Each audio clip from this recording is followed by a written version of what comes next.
বলো, ভারতীয় সংবিধানে কতগুলা আর্টিকেল ছিল? 395। বর্তমানে কয়টা? কয়টা? 448। কতগুলা পার্ট ছিল? কয়টা পার্ট ছিল? 22টা। বর্তমানে কয়টা? 25টা, তাই না? আচ্ছা বলো, আমরা কি পড়ছিলাম এর আগের দিন? ফান্ডামেন্টাল রাইটস, মৌলিক অধিকার। মৌলিক অধিকার মানে আমি আমার কি কি অধিকার, আমি যে ভারতের নাগরিক এই হিসেবে আমার অধিকার কি কি সেই সম্পর্কে জানা। তাহলে বলো, ফান্ডামেন্টাল রাইটস কততম পার্টে বলা আছে? পার্ট 3-এ। কততম আর্টিকেল থেকে? কত থেকে? আর্টিকেল 12 থেকে 35। এখানে ফান্ডামেন্টাল রাইটস সম্পর্কে বলা আছে। এই ফান্ডামেন্টাল রাইটসকে বলা হয় ম্যাগনা কার্টা। কি বলা হয়? ম্যাগনা কার্টা। যদি কোনো সময় ম্যাগনা কার্টা সম্পর্কে বলা হয় তার মানে কি বুঝবা? কিসের কথা বলতেছে? ফান্ডামেন্টাল রাইটস সম্পর্কে বলা আছে। এই ফান্ডামেন্টাল রাইটস রক্ষণাবেক্ষণের দায়িত্ব কার?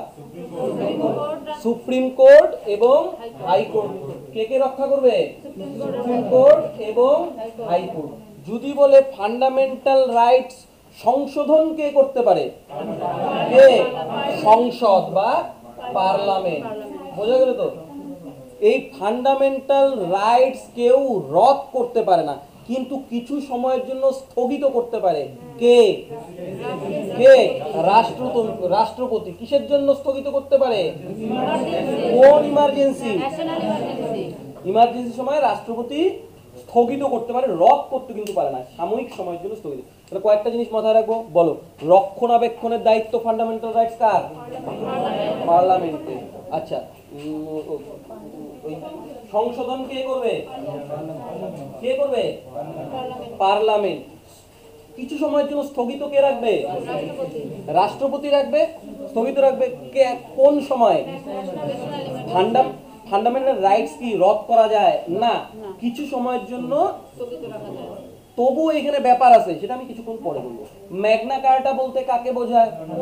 ম্যাগনা কার্টা বলতে মৌলিক অধিকার সম্পর্কে বলা হয়। ঠিক আছে তো? এটা তো এর আগের দিন মনে হয় বলে দিয়েছিলাম, এগুলো বলা ছিল না? ম্যাগনা কার্টা, আচ্ছা লিখে নাও না, ম্যাগনা কার্টা মনে ছিল না? ময় জফলা আকার, গ দন্তন্বয় আকার, কয় আকার, টয় রেফ আকার। হ্যাঁ হ্যাঁ, দেখো MAGNACARTA ম্যাগনা কার্টা। MAGNACARTA ম্যাগনা কার্টা হয়েছে। ফান্ডামেন্টাল রাইটসকে ম্যাগনা কার্টা বলা হয়। আচ্ছা, কততম আর্টিকেল থেকে শুরু হলো? বলো, আর্টিকেল 12-তে কি বলা ছিল? আর্টিকেল 12-তে ডেফিনেশন সম্পর্কে বলা ছিল, স্টেট সম্পর্কে বলা ছিল, কি বৃত্তান্ত সেগুলো সব কিছু বলা আছে 12-তে। 13-তে কি বলা হয়েছে? 13-তে বলা আছে মৌলিক বিরোধী যে কোনো আইন বাতিল হবে। তোমার মৌলিক অধিকার বিরোধী যে কোনো আইন বাতিল হবে। তো এবার তোমার মৌলিক অধিকারের জন্য তুমি কারোর মৌলিক অধিকার হনন করবা, সেটা হবে না। তোমাকে আমি মৌলিক অধিকার দিছি দেখি তুমি মানে আমার বাড়িতে ঢুকে যাবে যখন, তখন এটা হবে না। তোমার মৌলিক অধিকারের জন্য অন্যের যাতে ক্ষতি না হয়, এটা কততে বলা আছে? 13-তে। এগুলো সব আবল তাবল শুরু হয়েছে, কিন্তু অরিজিনাল যে শুরু হয়েছে কত থেকে? আর্টিকেল 14। বলো, আর্টিকেল 14-তে কি সম্পর্কে বলা আছে? সাম্যের অধিকার। কার চোখে? আইনের চোখে সবাই সমান। তুমিও আমিও সবাই সমান। এখন তো সবাই ভিডিও দেখতে পারো, দেখো না জাজ কত উপরে বসে থাকে, উকিলরা সব নিচে দাঁড়ায় থাকে, বসতেও পারে না। হ্যাঁ, সঙ্গে আবার বাদী বিবাদী সবাইকে নিয়ে যায়, তাই না? আইনের চোখে সবাই সমান কততম আর্টিকেলের কথা বলছে? আর্টিকেল 14-তে বলা আছে। 15-তে কি বলা আছে? 15-তে কি বলা আছে? জাতি ধর্ম বর্ণ নির্বিশেষে সবাই সমান অধিকার। সে যে কোনো জাতির হোক, যে কোনো ধর্মের হোক, যে কোনো বর্ণের হোক, ভারতবর্ষের যা যা ফেসিলিটি সব কে পাবে? সবাই পাবে, সমানভাবে পাবে। এটি কততমে বলা আছে? 15-তে। আর্টিকেল 16-তে কি বলা আছে? আর্টিকেল 16-তে সরকারি চাকরির ক্ষেত্রে সবার অধিকার। ওর যদি এলিজিবিলিটি থাকে আর ভারতীয় নাগরিক হয়ে থাকে, তাহলে ওটা কি হবে? সবার অধিকার সমান হবে। সরকারি চাকরির ক্ষেত্রে সবার সমান অধিকার। আর্টিকেল 17, এই এদিকে শোনো, আর্টিকেল 17তে কি আনটাচেবিলিটি, আনটাচেবিলিটি 17তে কি বলছে আনটাচেবিলিটি, আনটাচেবিলিটি থাকবে না। বলো 17তে কি সম্পর্কে বলা আছে, অস্পৃশ্যতা সম্পর্কে বলা আছে। আর্টিকেল 18তে কি বলা আছে, আর্টিকেল 18 কি বলা আছে, মানে প্রাইজ, প্রাইজের কথা আর উপাধি রদ, তাই না? কি বলছে 18তে বিভিন্ন পুরস্কার প্রদান, উপাধি রদ, অ্যাবলিশন অফ টাইটেল, ঠিক আছে, অ্যাবলিশন অফ টাইটেল। কি বললাম, যে কোনো ধরনের পুরস্কার দেওয়া এবং উপাধি রদ, ভালো করে বুঝবা। পুরস্কার দেওয়া মানে আমাদের ভারতবর্ষের যে নাগরিক সম্মান, হ্যাঁ, যেসব সম্মানগুলো আছে, যেমন ভারত রত্ন বলো, পদ্ম পুরস্কার বলো, এগুলো কততম আর্টিকেল বলা আছে, 18তে। আবার উল্টাভাবে উপাধি রদের কথাও বলা আছে। উপাধি রদ মানে যেমন ব্রিটিশদের দেওয়া নাইটহুড, এগুলা থাকা চলবে না। তারপরে রায় বাহাদুর থাকা চলবে না, ঠাকুর, এগুলা থাকা, যেগুলা তুমি পাইছো ব্রিটিশ আমলে, সেগুলা চলবে না, ওগুলা রদ করতে হবে, ঠিক আছে তো? কিন্তু আবার এডুকেশনাল পারপাস যে কোনো উপাধি তুমি রাখতে পারবা। যেমন তুমি ভালো করে যদি পিএইচডি করো, তখন কি উপাধি পাবা, ডক্টরেট। তোমার নামের আগে কি লাগবে, ডক্টরেট, তাই না? আর এছাড়া ওই যে মিসাইল ম্যান অফ ইন্ডিয়া বলে না, কাকে বলা হয় missile man of India, APJ Abdul Kalam. এই উপাধিগুলো রাখা চলবে। এটা হচ্ছিল আমাদের দেশের কৃতিত্বের জন্য, দেশের জন্য যা করছে তার বেসিসে দেওয়া, ঠিক আছে তো?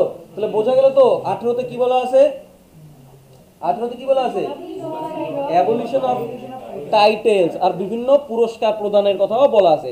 এই যে 14 থেকে 18 যে পড়লাম, এইখানে সমস্ত ইকুয়ালিটির কথা বলা আছে না, তার জন্য এইটাকে কি বলা হয়, সাম্যের অধিকার। এই তিনটাকে একটা গ্রুপের মধ্যে লাগছে, রাইকে বলে দিছে এটা সাম্যের অধিকার। কি আছে, সাম্যের অধিকার বা রাইট টু ইকুয়ালিটি, বোঝা গেল তো? তারপরে আছে আর্টিকেল 19, আর্টিকেল 19-এ, আর্টিকেল 19-এ,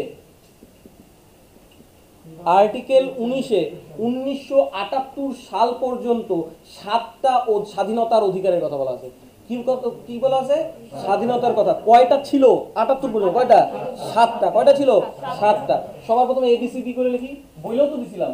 বলো, এতে কি বলা ছিল, বাক ও মতামত প্রকাশের অধিকার, তাই না? আমি যাকে খুশি তাই বলতে পারি, বাক ও মতামত প্রকাশের অধিকার। এবং RTI, RTI right two information act, কত, মানে আমাকে আপনি চাকরি দিলেন না, আমি ফেল করছি, আমাকে দেখান কোন বেসিসে ফেলাইলেন, তাই না? তার মানে আরটিআই অ্যাক্ট কোথায় আছে, আর্টিকেল 19-এর এতে, বোঝা গেল তো? বাক এবং মতামত প্রকাশের অধিকার আরটিআই, এগুলো কততে আছে, 19-এর। যে কোনো সময় প্রধানমন্ত্রী, মুখ্যমন্ত্রী এদের পুতলা টুতলা পুরাই দিতেছে, তাই না? যা খুশি তাই করতেছে, ইজি টার্গেট। তো মানে 19 এতে বলা আছে। বিতে কি বলা আছে, স্বাধীনভাবে একত্রিত হওয়া, সমবেত হওয়ার অধিকার। বিতে কি বলা আছে, বিতে বলা আছে স্বাধীনভাবে সমবেত হওয়ার অধিকার। কেননা আমরা এখানে পড়তে আসলাম না, স্বাধীনভাবে সমবেত হওয়ার অধিকার, তাই না? নিরস্ত্রভাবে।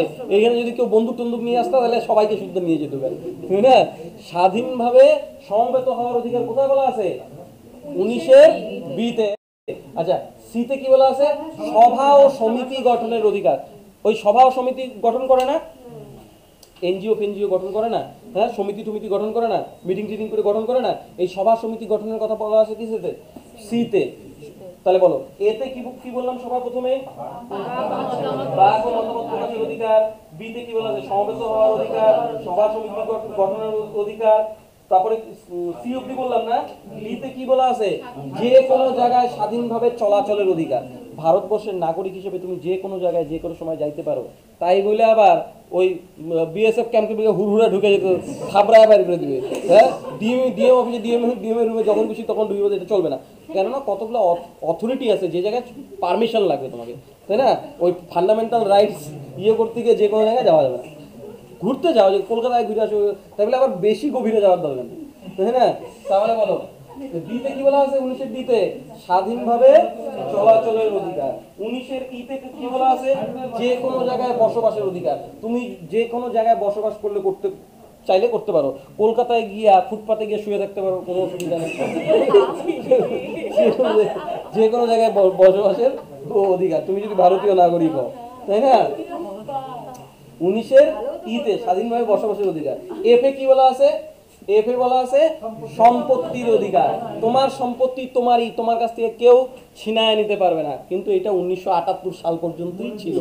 1978 সালে মোরারজি দেশাই যখন বুঝতে পারলো এটা একটা বিশাল বড় ব্যাপার, সম্পত্তি ওটা নিতে পারে না, তার জন্য এক ওই যে সংসদ পার্লামেন্ট কি করতে পারে, সংশোধন করতে পারে তো ফান্ডামেন্টাল রাইট, তার জন্য মোরারজি দেশাইয়ের সময় ওইটা সংশোধন হলো। সংশোধন করে কি করে হলো, সম্পত্তির অধিকার সরকার এখন তোমার নিতে পারবে। যেমন যদি ধরো তোমার বাড়ির উপর দিয়ে রেল লাইন যাবে, ঠিক আছে তো, সরকার চাইলে ওই রেল লাইন তোমার বাড়ি তোমাকে টাকা দিয়ে নিয়ে নিতে পারে, তুমি কোনো প্রোটেস্ট করতে পারবে না, কেননা তোমার জন্য লাইন ঘুরে অন্য দিক দিয়ে নিয়ে যাবে নাকি, তাই না? তোমার কাছ থেকে ও নিতে পারে, আগেও নিতে পারে না, কেননা ফান্ডামেন্টাল রাইটসের মধ্যে পড়তো। ও যদি আমি আমার জমি দিব না, তখন কি হতো, কে বাঁচাতে আসবে? তো সুপ্রিম কোর্ট বাঁচাতে আসতো, রক্ষণাবেক্ষণের দায়িত্ব।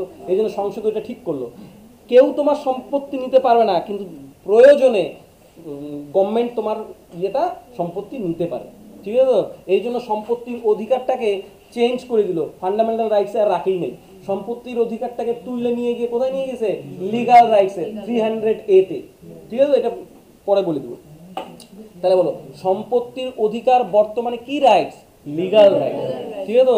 এই লিগাল রাইটসের জন্যই এখন দেখবা দুই ভাই বোন, বোনের বিয়া হয়ে গেল, বাবার সম্পত্তি বোন দাবি করতে পারে, না? এটা লিগাল রাইটস 300A। কয়টা হইলো এখনো পর্যন্ত? 6টা, আরো একটা আছে জি। জি নাম্বারে কি বলছে, জি নাম্বারে বলছে যে যে কোনো জায়গায় তুমি ব্যবসা বা ভারতের নাগরিক হলে করে যে কোনো জায়গায় তুমি ব্যবসা বাণিজ্য করতে পারো, যে কোনো জায়গায় ব্যবসা বাণিজ্য করতে পারো, তাই না? বোঝা গেল তো? তাহলে গুনে দেখো কয়টা হলো, 1 2 3 4 5 6 7টা। এইটা ছিল, কিন্তু বর্তমানে যদি জিজ্ঞাসা করে স্বাধীনতার অধিকার কয়টা, এফ তো নাই গা, এটা তো লিগাল রাইট। তাহলে বর্তমানে স্বাধীনতার অধিকার কয়টা, 6টা। আগে ছিল কয়টা, 19 নাম্বার হয়ে গেল। আচ্ছা, এই 20 নাম্বারে কি বলছে, 20 নাম্বারে বলছে যে ওই দোষী সাব্যস্ত হওয়ার বিষয়ে সংরক্ষণ, দোষী সাব্যস্ত হওয়ার বিষয়ে সংরক্ষণ। তবুও এখানে 3টা জিনিস বলছে 20 একে কি বলছে, 20 বলছে এক্স পাস্ট ফ্যাক্টো, কি বলছে, x post facto, x post facto. X post facto কি, তুমি যেই সময় দোষ করবা, তুমি যেই সময় দোষ করবা সেই সময়ে ওই দোষের জন্য যেই শাস্তি নির্ধারিত ছিল, 7 বছর 8 বছর পরে যদি তোমার সাজা হয়, তখন তোমাকে সেই হিসাবেই শাস্তি দিতে হবে। দেখা গেল তুমি 5 বছর আগে চুরি করলা, চুরি করার জন্য 3 বছরের জেল ছিল, কিন্তু 5 বছর পরে ওইটার জন্য জেল হয়ে গেছে 3 বছর। এবার তুমি কোবা যে আমি তো 5 বছর আগে চুরি করছিলাম, তখন তো 2 বছরের জেল ছিল, আমার 2 বছর জেল হবে, আমি কেন মানবো 3 বছরের জেল? বোঝা গেল তো? এটাকে কি বলা হয়, এক্স পোস্ট ফ্যাক্টো। এটা কি মানে যেই সময়ে যেই দোষ করা হয় সেই হিসাবেই শাস্তি দিতে হয়, ঠিক আছে তো? X post facto. 2 নম্বরে কি বলা আছে, ডাবল জিওপার্ডি। ডাবল জিওপার্ডি মানে কি, একটা দোষের জন্য একটাই শাস্তি, ঠিক আছে তো? চুরি করছো তুমি, তোমাকে এখন ডাকাতিরও কেস লাগালো, সেটা হবে না, একটা দোষের জন্য একটাই শাস্তি, এটাকে বলা হয় ডাবল জিওপার্ডি। 3 নম্বরে কি বলা আছে, সেলফ ইনক্রিমিনেশন।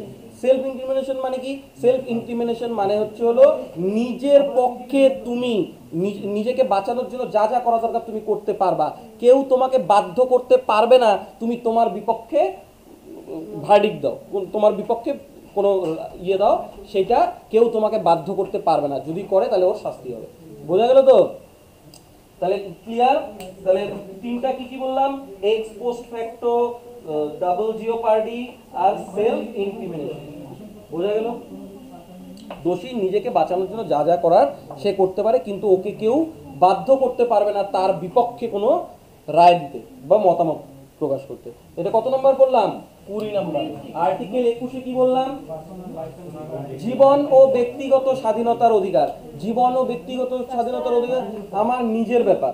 21, তাহলে জীবন ও ব্যক্তিগত স্বাধীনতার অধিকার। এবার ভালো করে মনে করে দেখো, ডিপিএসপি পড়াইছিলাম, ডিপিএসপি তে কততে বলা ছিল শিক্ষার অধিকারের কথা, আর্টিকেল 35। ওইখান থেকে কি রিমুভ করছি, ওখান থেকে রিমুভ করি নাই, কিন্তু এইটাকে ফান্ডামেন্টাল রাইটস এর মধ্যেও রেখে দিয়েছি। কততে, 21 এর এ তে। এখানে কি বলা আছে, 6 থেকে 14 বছরের শিশুদের ফ্রিতে শিক্ষা দেওয়া হবে, প্রাথমিক শিক্ষা দেওয়া হবে।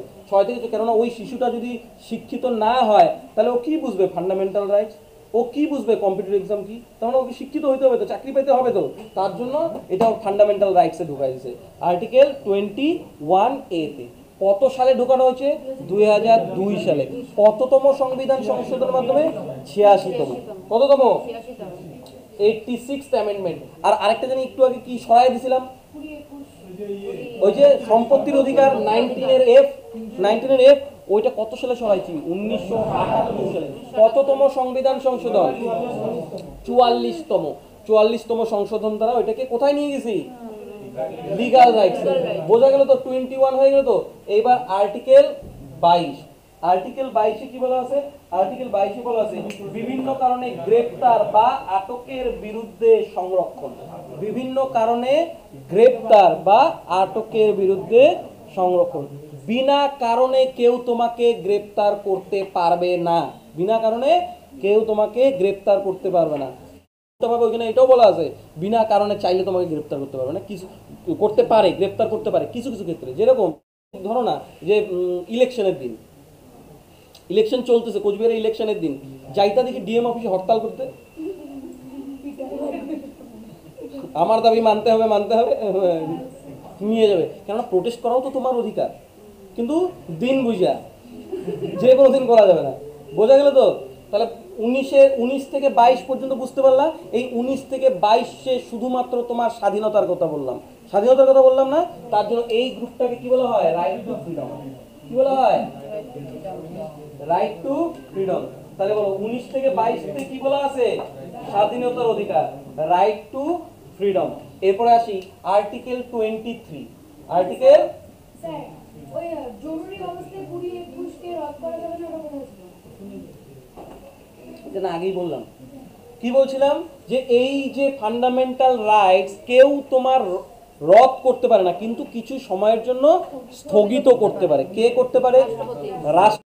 কি বললাম? রাষ্ট্রপতি কিছু সময়ের জন্য স্থগিত রাখতে পারে। ফান্ডামেন্টাল রাইটসটা স্থগিত রাখলেও এই 20 আর 21 এই দুইটা তোমার থাকবেই। বোঝা গেল তো? তাহলে কি বললাম? কত কত আর্টিকেল একদম স্থগিত করা যায় না, ইমার্জেন্সি তো স্থগিত কত কত? 20 এবং, কেন ওটা তোমার পার্সোনাল রাইট, তাই না? 20-21 সম্পূর্ণ ফান্ডামেন্টাল রাইটস ক্যান্সেল হয়ে যাবে, শুধুমাত্র 20-21 থাকবে। বোঝা গেল তো? এইটাই বলা ছিল। এবার বলি আর্টিকেল 23। এই আর্টিকেল 23 বলছে কোনো মানুষ ক্রয় বিক্রয় এবং বেগার খাটানো যাবে না।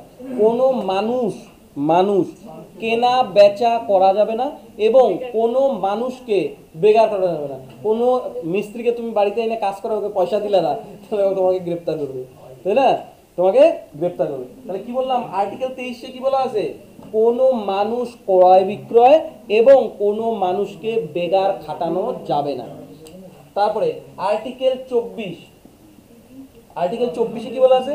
আর্টিকেল 24 বলা আছে 14 বছরের নিচে শিশুদেরকে কোনো কাজ করানো যাবে না। 14 বছরের চাইল্ড লেবার, 14 বছরের নিচে শিশুদের কোনোদিনও কোনো ইয়ে করা যাবে না। এই দুইটাতে শোষণের কথা বলছে না, এই জন্য এটাকে বলা হয় রাইট এগেইনস্ট এক্সপ্লয়টেশন। কি বলা হয়? Right against exploitation. আবার কি বলো? শোষণের বিরুদ্ধে অধিকার। এটা কি শোষণ সম্পর্কে বললো না 23-24? এটা কি হলো? রাইট এগেইনস্ট এক্সপ্লয়টেশন, শোষণের বিরুদ্ধে অধিকার। কত আর্টিকেল?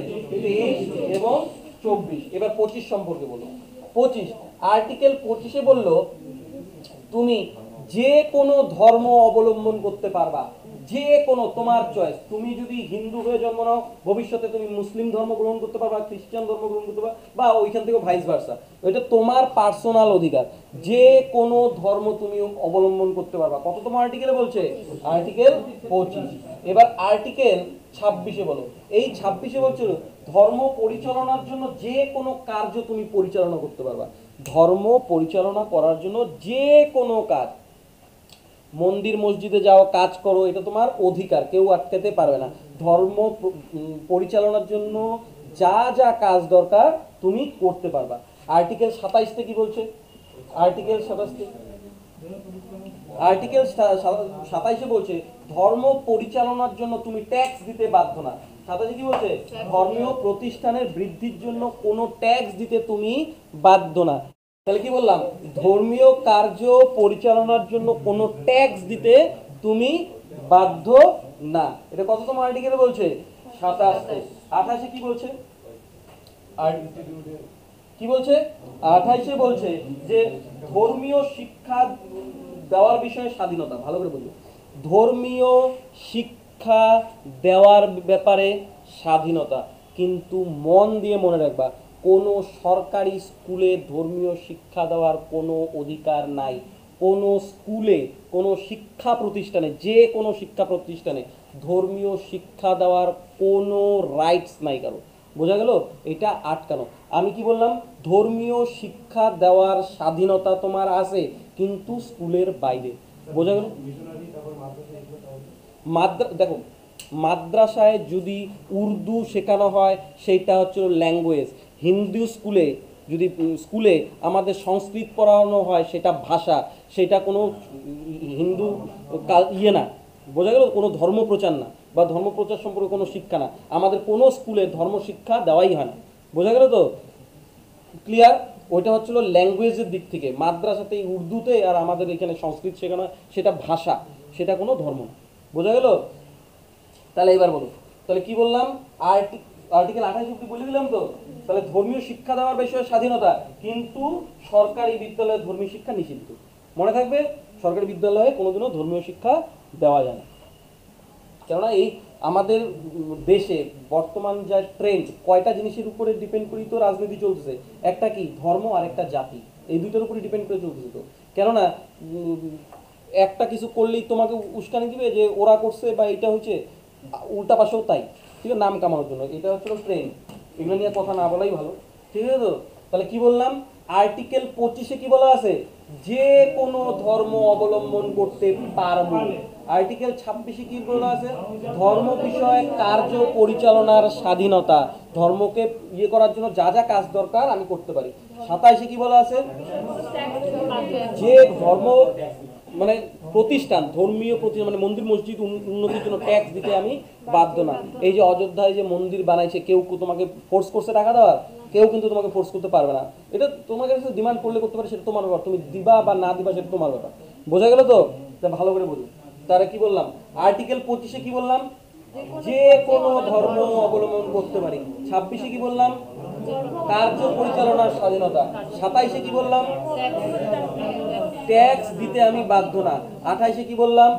ধর্ম বিষয়ক শিক্ষা পরিচালনার বিষয়ে স্বাধীনতা, কিন্তু সরকারি স্কুলে দেওয়া যাবে না, ধর্মীয় শিক্ষা দেওয়া যাবে না। এই যে 25 থেকে 28, এইখানে শুধু ধর্ম সম্পর্কে বললাম না? হ্যাঁ, এই জন্য এটাকে বলা হয় রাইট টু রিলিজিয়ান ফ্রিডম, ধর্মীয় স্বাধীনতার অধিকার। এটা কি? Right two religion freedom. প্রথম থেকে বলতো এটা কি ছিল? এই গ্রুপটা কি ছিল? সাম্যের অধিকার। এটাতে কি ছিল? এটা রাইট টু ইকুয়ালিটি। এটা কি? Right two freedom. এইটা কি? এটা রাইট এগেইনস্ট এক্সপ্লয়টেশন। শোষণের দিকে ইয়ে না, কিন্তু শোষণের বিরুদ্ধে। Right two exploitation, right against exploitation. হ্যাঁ। আর 25 থেকে 28 কি বললাম? ধর্মীয় স্বাধীনতা, রাইট টু রিলিজিয়াস ফ্রিডম। হয়ে গেল? কত থেকে বললাম? 25 থেকে 28। এবার 29, আর্টিকেল 29 বোঝো। আর্টিকেল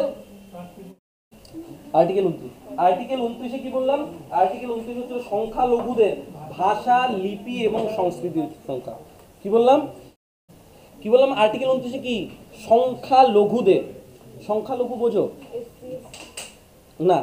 কমিউনিটি, যেমন মুসলিম, খ্রিস্টান, বৌদ্ধিস্ট। হ্যাঁ, এরা হচ্ছিল যেই ইয়েটা 10%-এর নিচে, 10%-এর কম, সেইটাই হচ্ছে হলো সংখ্যালঘু। ঠিক আছে তো?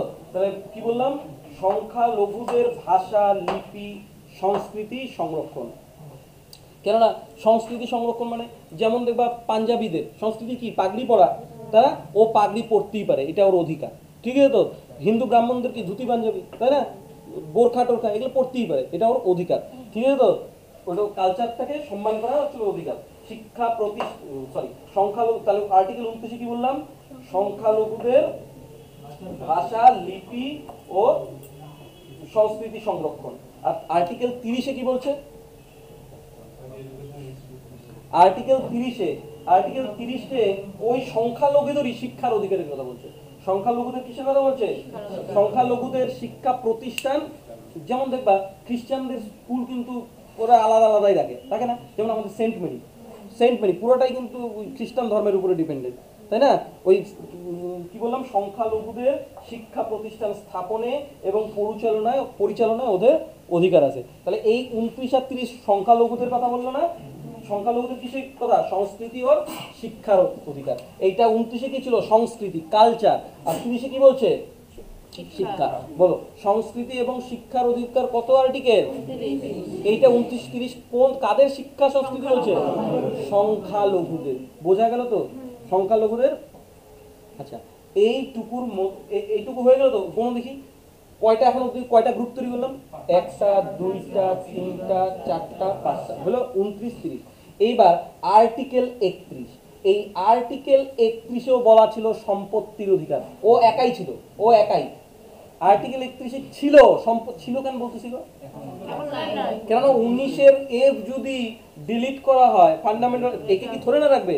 একেও ভ্যানিশ করে দিল। তার মানে এটা এখন বর্তমানে নাই। আর্টিকেল 31-এ কি আছে? সম্পত্তির অধিকার সম্পর্কে বলা আছে। ঠিক আছে তো? এবার আর্টিকেল 32 বোঝো। আচ্ছা বলো, সংবিধানের মেরুদণ্ড কাকে বলা হয়? কোন ধারাকে? সংবিধানের মেরুদণ্ড বলা হয় আর্টিকেল 19-কে। ওইটা মেরুদণ্ড। ব্যাকবোন অফ ইন্ডিয়ান কনস্টিটিউশন কি? 19। বোঝা গেল তো? আর্টিকেল 19-কে সংবিধানের মেরুদণ্ড বলা হয়। ঠিক আছে তো? এবার আসি আর্টিকেল 32। এটাকে বলা হয় heart and soul of constitution. Article 32 বলা হয়। এটাকে বলা হয় সাংবিধানিক প্রতিকারের অধিকার। কি বলা হয়? সাংবিধানিক প্রতিকারের অধিকার। এই সাংবিধানিক প্রতিকারের অধিকারকে হার্ট অ্যান্ড সোল বলছিল কে? বলছিল আম্বেদকর বলছিল। বোঝা গেল তো? তাহলে বলো, সম্পত্তির অধিকার বর্তমানে কি অধিকার? Legal right. এটা কততে দিয়ে রাখছে ওরা? 300 বোঝা গেল তো? আচ্ছা এইবার বুঝনে বলো তো কতগুলো গ্রুপ হলো? বুঝনে বলো। 1টা 2টা 3টা 4টা 5টা 6টা 7টা। আগে ছিল, যদি পরীক্ষা বলে বর্তমানে মৌলিক অধিকার কয়টা? 6টা।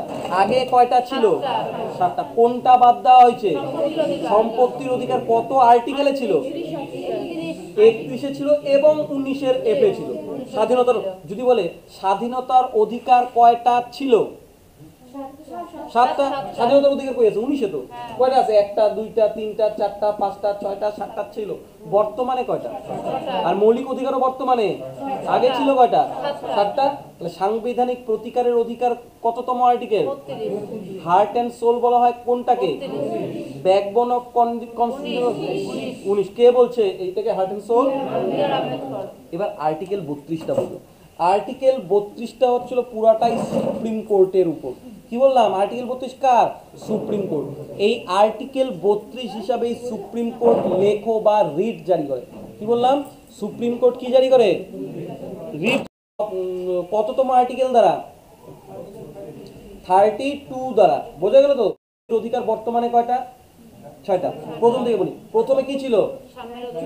হাতে বলো কয়টা? সাম্যের অধিকার। তারপরে রাইট টু ফ্রিডম। তারপরে বলো শোষণের বিরুদ্ধে অধিকার। তারপরে বলো ধর্মীয় স্বাধীনতার অধিকার। তারপরে বলো ধর্মীয় স্বাধীনতার অধিকার বলছো? হ্যাঁ। তারপরে 29 থেকে সংখ্যালঘুদের সংস্কৃতি ও শিক্ষার অধিকার। আর লাস্টেরটা কি? সাংবিধানিক প্রতিকারের অধিকার। তাহলে বর্তমানে টোটাল কয়টা অধিকার হলো মৌলিক অধিকার? 6টা। সবার কি বুঝতে সুবিধা হয়েছে তো? কোনো অসুবিধা নাই তো? তাহলে এইবার আর্টিকেল 32টা আরেকটু বলি। তাহলে যদি পরীক্ষায় প্রশ্নে আসে সুপ্রিম কোর্ট কততম আর্টিকেল দ্বারা লেখো জারি করতে পারে? 32। বোঝা গেল তো? এই আর্টিকেল 32 হিসাবে সুপ্রিম কোর্ট 5টা লেখো জারি করতে পারে। কি লেখো জারি করতে পারে?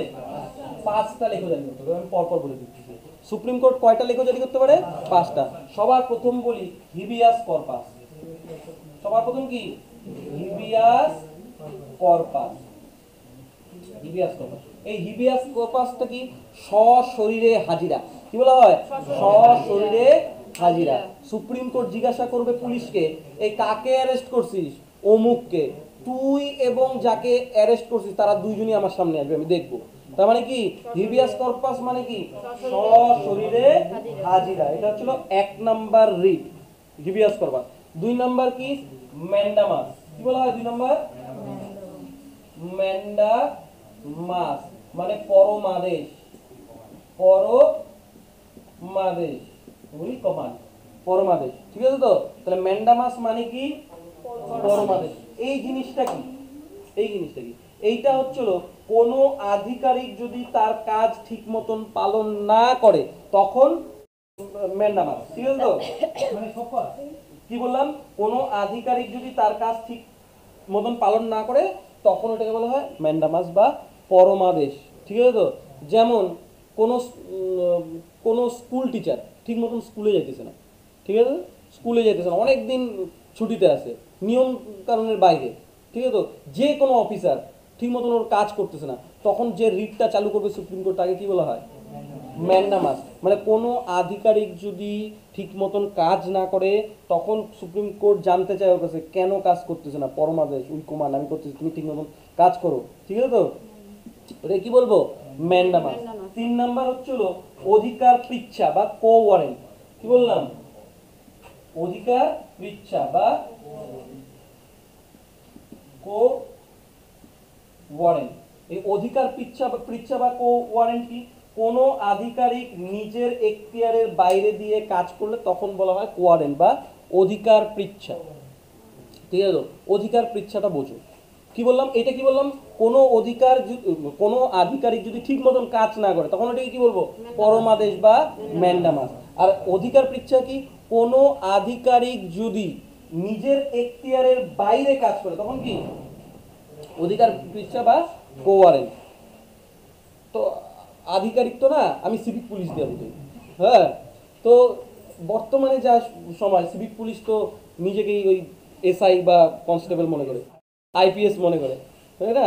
তো এই সিভিক পুলিশ কোনোদিনও কোনো গাড়ির চালান বা কোনো কাগজে লিখিত পরিত করতে পারবে না, এটা ওর অধিকার না। তার মানে ও অধিকারের বাইরে গিয়ে কাজ করতেছে।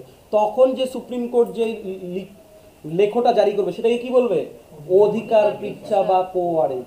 যখনই তুমি এফআইআর করবা বা লিখিত পরিত করবা, তোমাকে চালান কাটবে, তার ন্যূনতম যোগ্যতা থাকতে হবে তার কাঁধে 1 স্টার। যতক্ষণ না পর্যন্ত 1 স্টার ওর কাঁধে না থাকবে ততক্ষণ পর্যন্ত পুলিশি কার্যকলাপে ও লিখিত পরিত করতে পারবে না। বোঝা গেল তো? তোমার চালান কাটতে পারবে না, কোনো কনস্টেবলও কাটতে পারবে না। দেখো, সব সিভিক পুলিশ তো আর একরকম সবার মতন হয় না। আমার অনেক বন্ধু বান্ধব সিভিক পুলিশ, ওরাও এরকম না। কিছু কিছু সিভিক পুলিশ নিজেকে আইপিএস মনে করে, কিন্তু তার জন্য দায়ী কিন্তু বড় বড় অফিসাররাই। কি করবা? কিছুই করেন। বোঝা গেল তো? তাহলে বোঝা গেল তো হিবিয়াস কর্পাস, ম্যান্ডামাস, অধিকার পৃচ্ছা। কোনো কোনো আধিকারিক যদি নিজের এখতিয়ারের বাইরে গিয়ে কাজ করে তখন যে রিটটা জারি হবে সেটাকে কি বলবো? অধিকার পৃচ্ছা বা কো ওয়ারেন্ট। এবার বুঝি প্রহিবিশন বা প্রতিষেধ। কি বললাম? প্রহিবিশন, প্রহিবিশন বা প্রতিষেধ, এটা বুঝুন। প্রহিবিশন, প্রতিষেধ। আর পরেরটা সার্টিও রেডি। পরেরটা হলো সার্টিও রেডি বা উৎপ্রেষণ। সার্টিও রেডি, উৎপ্রেষণ লিখি। হ্যাঁ, সার্টিও রেডি, CERTIORARI,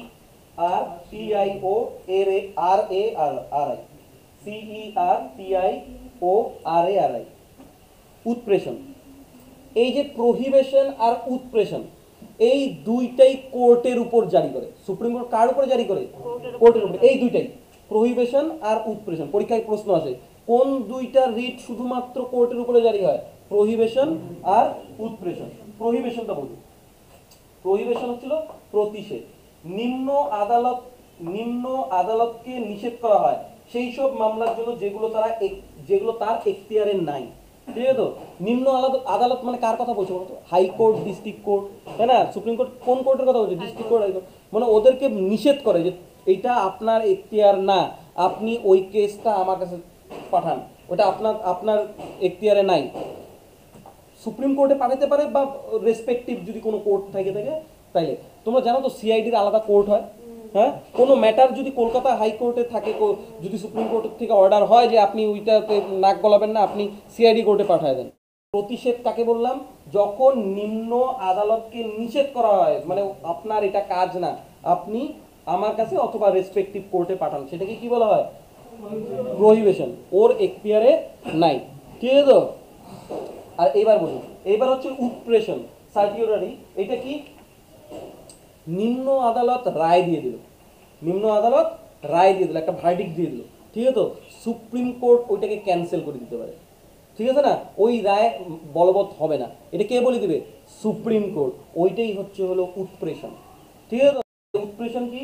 নিম্ন আদালত যে রায়টা দেয় কিছু সময়ের জন্য ওইটাকে বানচাল রাখে, মানে ও কিন্তু এরকম বলতে পারে, ও রায় দিল, তো রায় দেওয়ার পর সুপ্রিম কোর্টে গেল, এবার সুপ্রিম কোর্ট বললো যে কেসটা আমার কাছে আছে, এই রায়টা বহাল হবে না যতক্ষণ না পর্যন্ত আমি ফাইনাল ভার্ডিক্ট না দিব। তাতে কোর্টের সাথে, কলকাতা হাইকোর্টের সাথেও যেতে পারে, অথবা ওইটাকে বানচাল করে দিতে পারে। এটাকে বলা হয় কি?